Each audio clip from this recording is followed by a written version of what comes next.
नमस्कार। एमपी तक के सभी दर्शकों का मैं धीरज कुमार शाह जबलपुर से स्वागत करता हूं।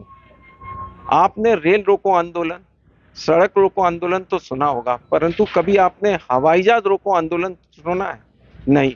जबलपुर में 6 जून को वायु सेवा संघर्ष समिति के लोग वायु को रोकने के लिए यानी फ्लाई डे जोन बनाने वाले हैं, जिसमें कोई भी फ्लाइट जबलपुर से ना उड़े इसकी तैयारी कर रहे हैं। तो आज उन्हीं संघर्ष समिति के लोगों से बात करते हैं कि किस तरह का आपने ये आंदोलन किया और क्यों किया।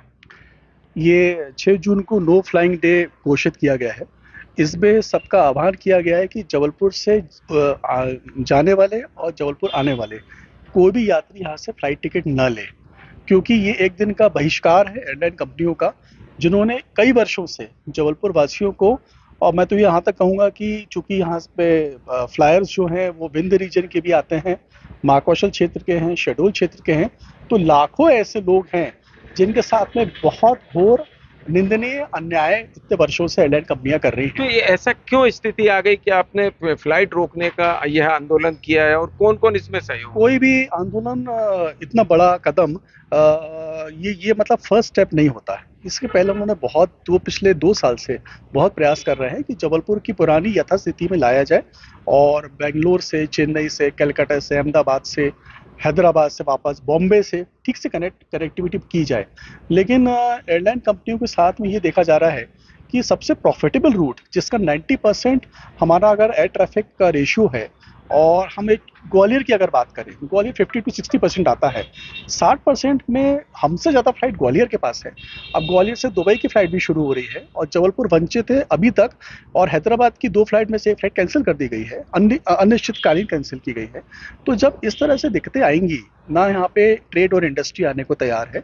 आज निवेशकों से बात करो तो वो पहली बार ये पूछते हैं कि भाई कैसे क्या आएंगे आपके यहाँ, हम क्या नागपुर होके आएंगे, कैसे करके आएंगे। रोड ट्रैवल आजकल वो करना नहीं चाहता क्योंकि समय सबसे कीमती होता है। तो ट्रेड और इंडस्ट्री सफ़र कर रही है, डॉक्टर सफ़र कर रहे हैं।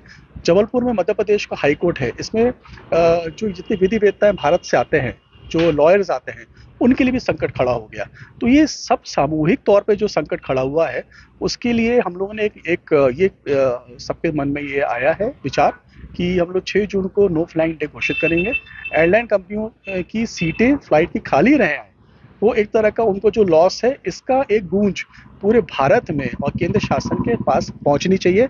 इसके लिए प्रयास किया कि 6 जून को जो नो फ्लाई जोन बनाया जा रहा है, इसके लिए भारत के में कहीं भी जाना होगा, तो यह निवेदन कर रहे हैं सभी को कि ना जाएं उस दिन फ्लाइट से, क्योंकि जबलपुर के व्यापारी हो या जनप्रतिनिधि हो, सबसे यह आग्रह कर रहे हैं लोग कि कैसे क्या दिक्कतें मानते हैं आप? जबलपुर के साथ ये जो छलावा हो रहा है, 450 करोड़ का एयरपोर्ट बन के तैयार हुआ है। उसकी एक प्रोजेक्ट रिपोर्ट बनी थी, उसकी वायबिलिटी पहले निकाली गई थी और उस वायबिलिटी के विपरीत अब ये फ्लाइट बंद कर दी गई हैं। दूसरा जो छलावा हो रहा है जबलपुर के साथ, मेडिकल कॉलेज में स्टेट कैंसर इंस्टीट्यूट बन के तैयार है, जिसकी एक स्पेशल ड्रग्स सिर्फ फ्लाइट से, वायुयान से ही जबलपुर बम्बई से आ सकती हैं। आज वो दवाई नहीं आ रही तो आदमी बोल रहा है कि हम, स्टेट कैंसर इंस्टीट्यूट बोल रहा है कि हम यहाँ पेट मशीन क्यों लगाएं, पेट स्कैन मशीन। ये इलाज की बात नहीं, प्राथमिक जांच की उसके तहत बात है। तीसरी बात आ रही है, जबलपुर में ऑलरेडी 3000 करोड़ से ऊपर का डिफेंस का इन्वेस्टमेंट हुआ पड़ा है। आज डिफेंस क्लस्टर यहाँ पे बनना था, डिफेंस का मुख्यालय कलकत्ता में, उससे डायरेक्ट फ्लाइट नहीं जुड़ी हुई है। ये जबलपुर के साथ बहुत बड़ा घोर अन्याय हो रहा है। और ये तो तय बात हो गई है कि अगस्त में त्यौहार में बहनें राखी किस भाई को बांधेंगी, कलाइयाँ सूखी खाली रह जाएंगी, बहनें तरस रही हैं कि उनके भाई आ नहीं पाएंगे बाहर से। जबलपुर के इस चारों तरफ देखा जाए तो 4 नेशनल पार्क हैं और विश्व पर्यटक स्थल भेड़ा घाट भी है, तो कुछ होटल के व्यवसायी भी हैं। उनसे पूछते हैं इस अगर फ्लाइट नहीं आने तो क्या दिक्कतें आ रही है और क्या आपको इससे नुकसान हो रहा है? फ्लाइट से जो लोग आते हैं वो डायरेक्टली टूरिज्म को इम्पैक्ट होता है, क्योंकि वो लोग आते हैं तो शहर में और जो प्रदेश में टूरिज्म को बढ़ावा मिलता है। इस समय वो सारा कुछ रुका हुआ है, बिकॉज फ्लाइट्स की कनेक्टिविटी टोटली रुक गई है। तो इस कारण से होटल्स को भी काफ़ी इम्पैक्ट हो रहा है, तो इंडस्ट्री काफ़ी सफ़र कर रही है। तो होटल इंडस्ट्री भी चाहती है कि ये फ़्लाइट्स वापस रिस्टोर हों और शहर के साथ में आए। देखिए, कई अभिभावक हैं जिनके बच्चे बाहर पढ़ते हैं और बाहर रहते हुए भी वह जैसे रोजगार के सिलसिले में बाहर नौकरी भी करते हैं, उनसे भी बात करते हैं किस तरह की परेशानी आज आपको फेस करना पड़ती है अगर फ्लाइट नहीं रहती और फ्लाइट बंद हो जाती है, तो पहले और अब में अंतर क्या समझ?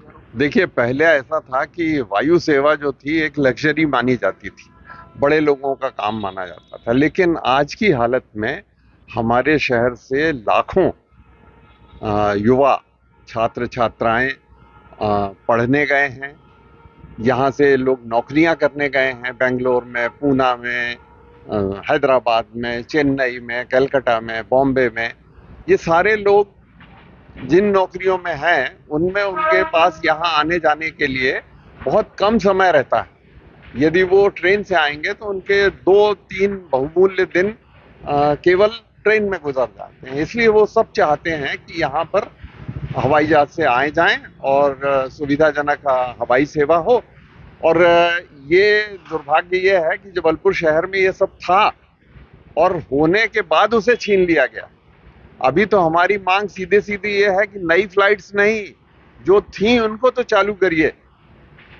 उसका तो कोई कारण नहीं है। यहाँ से जबलपुर से ये जो छीना गया है, ये एक मजाक है कि जबलपुर शहर में 400-500 करोड़ की लागत से हवाई अड्डे की नई बिल्डिंग बनी है और फ्लाइट्स बंद हो गई। तो ये जबलपुर शहर में जो आना जाना कठिन हुआ है युवाओं का और नौकरी पेशा लोगों का, उससे पूरे जो प्रभावित परिवार हैं उनको बहुत ज्यादा परेशानी हो रही है। आइए इनसे पूछते हैं। तो इसके लिए आप लोगों ने कभी किसी से बोला नहीं क्या? कहाँ कहाँ मांग रखी और क्या उत्तर मिल रहा है? देखिए, एक और मैं बात आपके लोकप्रिय चैनल के माध्यम से इस बात को शेयर करना चाहूँगा कि माननीय प्रधानमंत्री जी ने जब ये उड़ान एक योजना लागू की और पूरे देश में एयर स्ट्रिप्स का एयरपोर्ट बनाने का एक मुहिम स्टार्ट की, तब उनका कहना था कि एक उनकी परिकल्पना है कि भारत में चप्पल पहनने वाला व्यक्ति भी फ्लाइट में चढ़ेगा। आज वो तो दिन आया नहीं है चप्पल पहनने वाला कोई फ्लाइट में चढ़े, क्योंकि फ्लाइट्स के यात्री किराए भी बहुत ज़्यादा हैं। और जब इतने एयर स्ट्रिप्स बनाई जा रही हैं और फ्लाइटें नहीं हैं, तो आज हम लोग ने ये मांग की कि अगर आपके पास फ्लाइट कम है तो कुछ रूट्स में जहाँ ज़्यादा फ्लाइट है, उन रूट्स की फ़्लाइट को कैंसिल करके आप जबलपुर या और भी शहर जहाँ जो वंचित हैं उनमें फ़्लाइट बढ़ा दीजिए। ये सब सुझाव इनको दिए कई महीने हो चुके हैं, लेकिन एक बार भी किसी भी सुझाव का या किसी भी शिकायत का कोई निराकरण नहीं हुआ, कोई जवाब नहीं आया, कोई उनका फ़ोन नहीं आया, ना ईमेल आया, ना किसी से कोई बात उन्होंने की। जब इतने महीने के बाद में लग रहा है कि अब हैदराबाद की फ़्लाइट भी आपने कैंसिल कर दी, मुंबई को आप एक दिन पे ले आए हो, तब ये लग रहा है कि ये शायद बहुत बड़ा एक ऐसा कदम उठाया है केंद्र ने। और राज को भी इस ध्यान देना होगा कि जबलपुर के साथ में जो अन्याय हो रहा है, उसके लिए अब हम लोगों को ये प्रतीत हो रहा है कि हमारे जनप्रतिनिधि ने जो काम किया है वो बहुत अच्छा काम किया उन्होंने। इसके लिए एयरपोर्ट के लिए भी उनको बधाई, और बाकी उन्होंने अच्छे काम किए, फ्लाइट्स भी चालू हुई। लेकिन कहीं ना कहीं आके हर कदम पे सफलता मिले ज़रूरी नहीं है। और आज एयरलाइन कंपनियों ने हमारे सांसद जी को भी उनकी बात को नहीं स्वीकार किया, और तब हम लोग को लगा कि अब इस मुद्दे पे जन आंदोलन ही एकमात्र उपाय है। जनता को सड़कों पे आकर अपनी बात रखनी होगी, और जो ये मेजर ब्लॉक होगा, ये मेजर ब्लॉक ऐतिहासिक होगा, जिसमें हम लोग इमरजेंसी सर्विस को अलाउ करेंगे। जिसने टिकट ली है, किसी कारण से इसको जाना बहुत ज़रूरी है, वो जाएगा, अन्यथा लोग वहाँ पे फ्लाइट पर चढ़ नहीं पाएंगे। फ्लाइट में कुछ युवा भी हैं हमारे साथ, उनको पूछते हैं क्या परेशानी होती है आपको? देखिए, आज भेड़ाघाट टूरिज्म स्पॉट जो है प्रदेश ही नहीं बल्कि पूरे भारत देश में अपनी एक ख्याति रखता है। संगमरमरी वादियों के लिए भेड़ाघाट चूँकि बहुत विकसित है, और आज अगर फ्लाइटें बंद हैं तो जो विदेशी हैं, जो टूरिस्ट हैं, उनका आना पूर्णतः बंद है। और उसके कारण यहाँ पे जो भेड़ाघाट में जितने भी व्यापारी वर्ग हैं और जितना भी यहाँ का लोकल समुदाय है, उनको बहुत सारी परेशानियाँ का सामना करना पड़ रहा है। और भी लोग हैं, आपका क्या सोच है? इस तरह का जो सौतेला व्यवहार हो रहा है जबलपुर के साथ, इस पे क्या कहें? बिल्कुल गलत है, ऐसा नहीं होना चाहिए। जैसे दादा ने बताया कि जो हमारे पास था कम से कम वो तो हमें मिले। नई शुरुआत के लिए हम आगे बात करेंगे, पर हमारा जो पुराना था वो चीज़ें हमें दी जाएं। मैं भी होटल इंडस्ट्री से हूँ, तो हम लोग के भी बिजनेस में काफ़ी इफेक्ट पड़ा है। लोग आ नहीं पा रहे हैं, काफ़ी इफेक्ट पड़ा है। इनका तो ये कहना है कि बिजनेस में बहुत फर्क पड़ा है। और आप इसके आ जाने पे कितनी पहले फ्लाइटें चलती रही और अब कितनी हो गई कम, और इस पे क्या कहेंगे? कुल 5 फ्लाइटें जबलपुर में अभी बची हैं, हमारे पास 14 से 18 फ्लाइटों लगातार हर सेक्टर में ऑपरेट हो रही थी। एक प्रश्न का मैं जहाँ हिमांशु भाई से आपने पूछा था, मैं उसका उत्तर देना चाहूँगा। आपने बोला कि आपने इसके पहले कहाँ कहाँ अपना रिप्रेजेंट किया। जबलपुर एक बहुत अनोखा शहर है। किसी भी शहर से शायद कहीं से एक और किसी बड़े शहर से एक भी सांसद नहीं होता है। जबलपुर से 3 सांसद रहे हैं 2 साल से, 1 लोकसभा से, 2 राज्यसभा से। हमने हर दरवाजे खटखटाए हैं। उनने पूरे आश्वासन मिले थे कि ऊपर तक पूरी बातें रखी जा रही हैं, लेकिन ये बात तय है कि केंद्र ने अनदेखी जबलपुर के साथ कर दी है और सौतेला व्यवहार केंद्र का जबलपुर के साथ। विनोबा भावे जी ने संस्कारधानी नाम दिया है।